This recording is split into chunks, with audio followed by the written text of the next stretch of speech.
Gulf లో ఉన్నటువంటి మన జన సైనికులందరికీ వీర మహిళలందరికీ హృదయపూర్వక నమస్కారాలు. మీరందరూ కూడా మీతో మాట్లాడుతూ అంటే లోపల నాకు కూడా అవుట్ ఆఫ్ అంటే మన దేశం కాని దేశంలో ఉన్నారు మీరందరూ, అందులో గల్ఫ్ లో ఉన్న వాళ్ళు ఉన్నారు.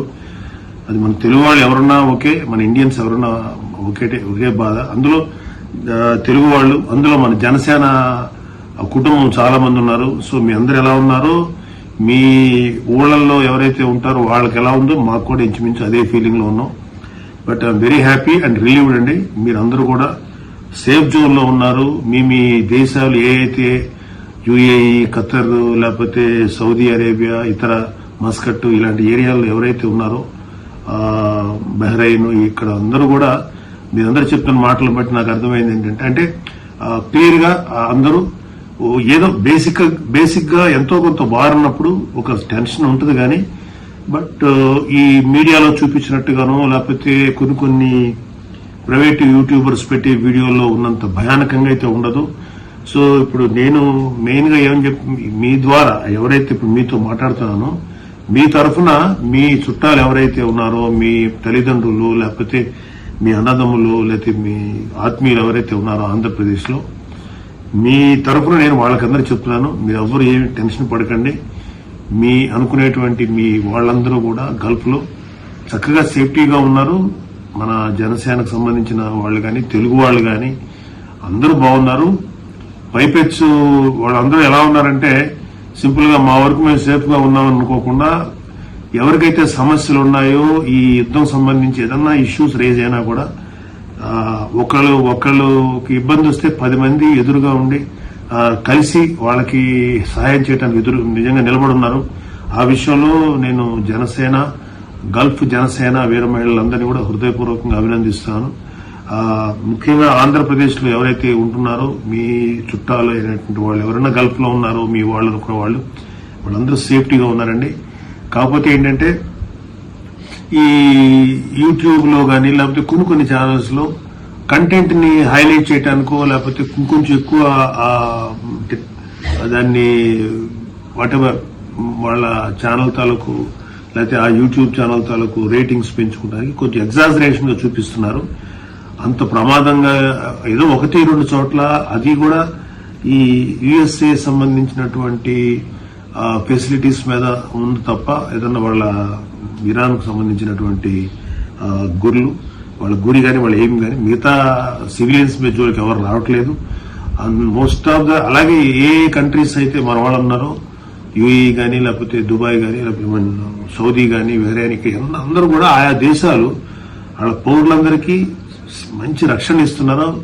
సమయం వచ్చినప్పుడు మరీ రిస్క్ అనుకున్నప్పుడు ఒక సైరన్ ఇచ్చి వాళ్ళందరినీ సేఫ్ లో పెడుతున్నారు. కాబట్టి మీరెవరూ కూడా ఆంధ్రప్రదేశ్ వాళ్ళు ఎవరూ కూడా టెన్షన్ పడకండి. వీళ్ళందరూ బాగున్నారు. అక్కడ ప్రతి ఒక్క జనసైనికుడు వీర మహిళ కూడా ఏదైనా సమస్య వస్తే డీల్ చేసేదానికి రెడీగా ఉన్నారు. ఒకవేళ వాళ్ళ వల్ల కూడా కాకపోతే జనసేన తరఫున పవన్ కళ్యాణ్ గారు, ఇటు కూటమి ప్రభుత్వం మేము రెడీగా ఉన్నాం.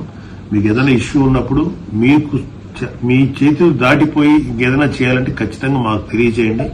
అటు అజయ్ బాబు గారు ఉన్నారు, మన అజయ్ కుమార్ గారు ఉన్నారు, నేనున్నాను. మీరు అట్లాగే శ్రీకాంత్ గాని, త్రిమూర్తులు గారు గాని, మన మస్కట్ రామదాస్ గాని అందరూ కూడా ఉన్నారు. కాబట్టి వాళ్ళందరూ మాకు టచ్ లో డైరెక్ట్ గా ఉంటారు. కాబట్టి వాళ్ళ టచ్ లోకి వెళ్ళండి. వీలైతే రామదాస్ గారి నెంబరు అలాగే కంచన్ శ్రీకాంత్ గారి నెంబర్ మీ దగ్గర ఉండి ఉంటుంది. అలాగే మిగతా ఎవరైనా సరే కేసరి త్రిమూర్తులు గారి నెంబర్ కూడా మీ దగ్గర ఉంటుంది.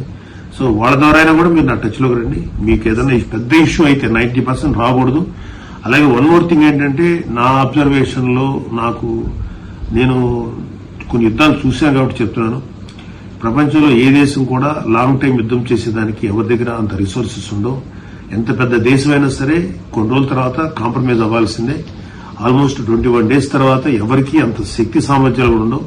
స్లోగా ఈ వార్ పలసపడుతుంది, బలహీనపడుతుంది. మళ్లీ సివిలియన్స్ లైఫ్ మళ్లీ గాడిలో పడుతుంది. అందరూ బాగుంటారు. నాకు తెలిసిన వరకు మాక్సిమం ఇంకొక 1 week లోపల, మహా అయితే 10 days లోపల మొత్తం సర్దుబాటు అవుతుంది. కాకపోతే ఎక్కడైతే నష్టాలు జరిగినాయో, ఏదైనా ప్రాపర్టీస్ కి సంబంధించిన ఏదైనా ఆస్తులు ధ్వంసం జరిగినాయో అవి కొంచెం రిపేర్ చేసుకుంటానికి వాటి నార్మల్ గా అవడానికి 2 రోజులు పట్టొచ్చేమో కానీ ఎవరికి ప్రాణ నష్టం కానీ పెద్దగా ఎవరో ఒకళ్ళు కొంతమందికి జరిగింది కానీ మన వాళ్ళైతే ఎవరు లేదు, నష్టం జరగలేదు. అందరూ చాలా సేఫ్లో ఉన్నారని చెప్పి మీ వాళ్ళందరూ పాల్గొన్నటువంటి ఈ జూమ్ మీటింగ్ తరఫున నేను వాళ్ళ దగ్గర నుంచి చెప్తున్నాను. మీరందరూ రిలాక్స్ గా ఉండండి. వాళ్ళ గల్ఫ్ సంబంధించినటువంటి చుట్టాలు, friends, brothers, sisters, fathers, mothers be happy. And త్వరలో యుద్ధం ముగిసిపోతే మీరందరూ సంతోషంగా ఉండాలని మనస్ఫూర్తి కోరుకుంటున్నాను. Thank you very much Srikanth for your initiative. And thank you Ajay garu, మీరు తీసుకొచ్చినందుకు. త్రిమూర్తులు గారు, రామదాస్ గారు, ఇంకా ఇప్పుడు దాకా మాట్లాడిన వాళ్ళు ఇంకా ఇద్దరు 3 లేడీస్ ఉన్నారు, సుధాసింగ్ గారిని, ఇంకెవరెవరో ఉన్నారు, కృష్ణ కిషోర్ గారు. మీ అందరితో మాట్లాడలేకపోతున్నాను. నాకున్న అవైలబిలిటీ ఆఫ్ టైం తక్కువ ఉంది వల్ల మళ్ళీ ఇంకోసారి ఖచ్చితంగా మనందరం కలుద్దాం. యుద్ధం అయిపోయిన తర్వాత మీరందరూ 100% మీ అందరి బెస్ట్ పొజిషన్ లో కూడా మిమ్మల్ని కలుస్తాను. చక్కగా మీరందరూ సంతోషంగా ఉన్నప్పుడే కలుస్తాను. మళ్ళీ జూమ్ మీటింగ్ పెట్టుకుందాం. అటు ఎప్పుడైనా సరే గల్ఫ్ వచ్చినప్పుడు మళ్ళీ కలుద్దాం. మీ అందరి వైపుని మిమ్మల్ని అందరికీ కలుస్తాను. Please be stay safe.